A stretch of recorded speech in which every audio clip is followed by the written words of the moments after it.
Le journal des médias avec Thomas Joubert. Bonjour Thomas. Bonjour, à la une ce matin, l'avenir de LCI n'est peut-être pas compromis. Christophe Ondelat fait sa rentrée sur BFM TV et D8 a choisi la présentatrice de son concours de mode.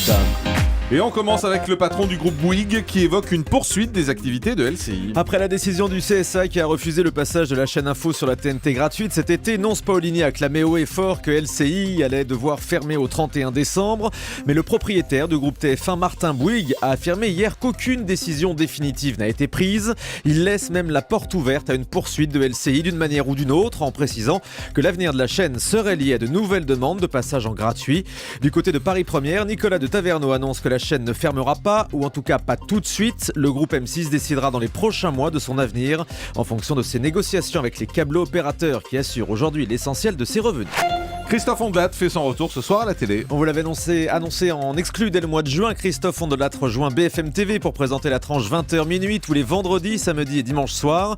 Le journaliste affirme qu'il va se fondre dans le moule de l'info en continu, un rôle dans lequel on ne l'attendait pas forcément. Hervé Bérou, le directeur de la rédaction de BFM, explique son choix sans langue de bois au micro d'Europe 1. Christophe Ondelat, depuis 2 ans, il ne travaille pas, ou très peu. Son recrutement correspond à ce qui a toujours été le fil conducteur de BFM TV, dès sa création, avec Olivier Mazerolle, avec Routel Krief, avec Jean-Jacques Bourdin, qui étaient des personnalités qui avaient elles aussi connu quelques difficultés.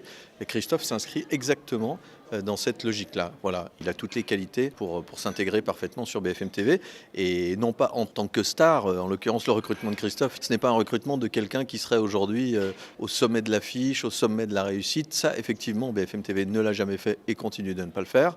En revanche, repérer quelqu'un qui a du talent, qui est en difficulté et lui donner une chance, ça c'est BFM TV, et Ondelat s'inscrit exactement dans cette tradition.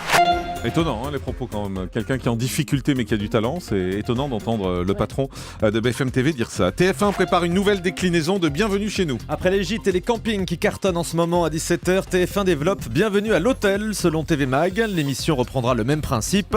4 propriétaires d'établissements hôteliers testeront à tour de rôle leurs services et se noteront. Une autre déclinaison serait en préparation autour des spas et instituts de beauté.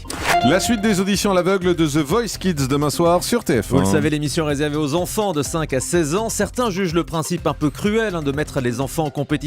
Mais pour Louis Bertignac, les enfants ont moins de pression que dans la version adulte. On l'écoute au micro Europe 1 de Romain Ambro. Chez les adultes, on s'y retrouvait parfois confrontés à un peu leur dernière chance, quoi. Des mecs qui ont boxé pendant des années, qui ont été choristes ou je ne sais quoi. C'est un peu leur dernière chance. Ils sont vraiment dépités quand ils n'y arrivent pas. Alors que les gosses, de toute façon, ils savent que s'ils gagnent, c'est pas l'aboutissement. Il va falloir beaucoup bosser après. On a déjà eu des adultes vraiment dépités après, quand ils n'ont pas été pris. Même après les battles, quand ils sont fait éliminer, on a eu des adultes non seulement dépités, mais presque haineux envers nous. Alors que là, les gosses... jamais.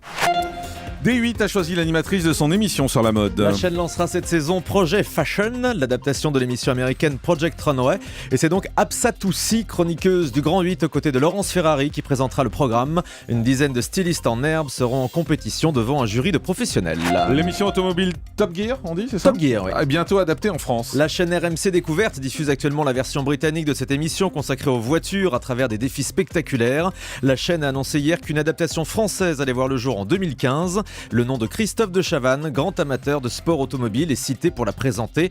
Top Gear connaît un succès partout dans le monde. Ce serait même l'émission la plus vue sur la planète selon un récent classement. L'émission la plus vue dans l'équipe du Grand Direct, c'est le journal du Hard de Canal+, qui change de présentateur. Ça, oui.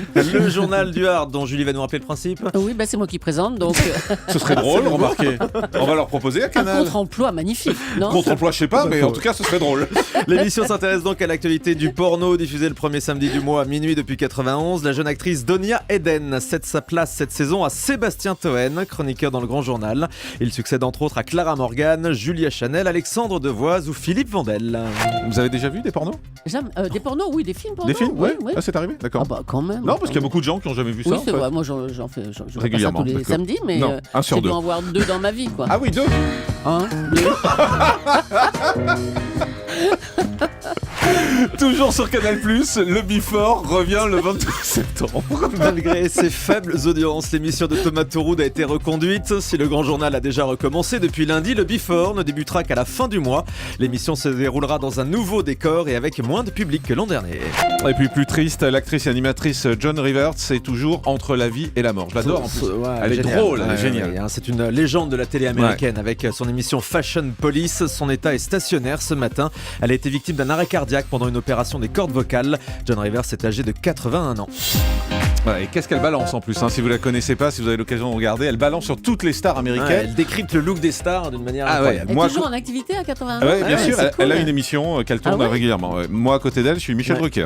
On termine avec le chiffre du jour. Entre 600 000 et 1 million d'euros par soirée, ce sera le prix d'un prime de Rising Star. C'est ce qu'a révélé hier Nicolas de Taverneau, le président de M6.